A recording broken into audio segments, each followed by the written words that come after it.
kulan lagu taageerayay go'aanka dowladda Soomaaliya ay ka qaadatay khilaafka u dhaxeeya wadamada khaliijka oo ay ka qayb galeen aqoon-yahano Soomaaliyeed ayaa lagu qabtay magaalada Muqdisho. warkan waxaa inoo soo diray Aweys Maxamuud Jilco.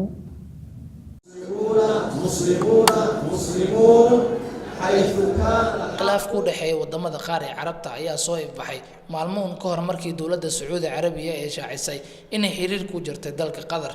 arrintan waxaa kaloo ay sababtay in dowladaha Imaaraadka, Bahrain iyo Masar ay qaataan go'aanka Sacuudi Carabiya ay xiriir ku jiraan dalka Qatar iyagoo u sababeynayo in dowladda Qatar ay xiriir dhow la leedahay ururka Al-Qaacida. Dr. Maxamed Deeq oo ah aqoon-yahan falanqeeya siyaasadda bariga dhexe waxa uu qabaa in dowladaha hadda khilaafka uu ka dhaxeeyay ay yihiin kuwii ka badbaaday kacdoonada ka dhacay wadamada Carabta 10kii sano ee ugu dambeysay. waxa uu tusaaleeyay in dowladaha Yurub iyo Mareykanka ay ku faraxsan yihiin go'aamada ay qaateen wadamada qaar ee Carabta.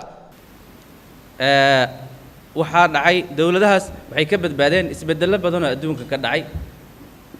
way kamid yihiin isbedeladii dunida Carabta ee jamhuuriyadaha ay ku sameysmeen Iraq iyo Masar iyo Suuriya iyo Liibiya iyo Algeria iyo Suudaan jamhuuriyadahaas ayay ka badbaadeen afgambiyadii military ee kontameeyadii soo bilowday 60meeyadii Afrika iyo wadamada Carabta aad uga dhacay ka badbaadeen waxay ka badbaadeen dabayshii Yurubta bari dimuqraadiyadii markii Ruushku burburay 91dii dimuqraadiyada adduunyada ka bilaabatay ee saameysay wadamada Carabtana Algeria oo kale 91dii waa tii doorashada ka dhacday intaan la afgambin quwadaha waaweyn ayaa ugu talagalay inaysan isbedel dhicin xataa isbedel dagaalka sokeeye waa nooc kamid ah isbedelka waa jawaab shucubta ay bixiyaan dagaal sokeeye xataa waa laga hor istaagay yani markii 90meeyadii 80meeyadii Afrika dagaalada sokeeye ka socdeen waa laga xayndaabay mandaqadan waa la xayndaabay isbedelkeeda wuxuu isbedel weyn ku sameynayaa adduunyada dhan oo Mareykanka ugu horeeyo ugu wacan tahay dhaqaalaha iyo xadaarada islaamka ee saldhig meesha weey. dowladda Sacuudi Carabiya ayaa joojisay ganacsi kala dhaxeeya dalka Qatar waxa dhammaan balahkii duulimaadyada ka bixi jiray dalka Sacuudiga kuwaas oo tagi jiray dalka Qatar. arrintan waxay sababtay in dalka Qatar uu suuqyo hor leh ka helo wadamada Iran iyo Turkiga. Sheekh Cabdulxay Sheekh Aadan oo ah aqoon-yahan bartay daraasadda islaamka ayaa aaminsan in madaxweynaha Soomaaliya Maxamed Cabdullaahi Farmaajo uu ku saxsanaa go'aanka uu ka qaatay wadamada khilaafka u dhaxeeyo. waxaa soo baxday marka arrintu say u dhigan tahay markii la fiiriyo inaanan beec ahayn. Soomaalidu waa dad gob ah oo xor ah sida Carabtu ay ku mahmaado tajuucul hurratu wala ta'kulu thadiyha. xortu Soomaaliyana waxaa lagu yiraahdaa haddii la dhimanaayo dhareerka waa la iska duwaa. Carabiga waxaa kaloo leeyahay idaa tusibka khasaasatun fatajamali haday baahi ku qabato isqurxi mowqif sharafeedan marka maanta taaganahay oo ku salaysan xorriyad walaalnimo dad jacayl oo Carabtii wixii dhaxmaray aan ka xunnahay inuu dhaxmaro haddii ay noqoto kaala ila cadaadi walaalkay aan niri asbaab aan u cadaadino nooma muuqato waxaa noo taagan annaga oo ka xun inaad isku dhacdaan inaan dhexdhexaad arrintaasi ka ahaano sidii hore arrintu noo ahayd inay noo ahaato tii waxaa laga yaabaa marka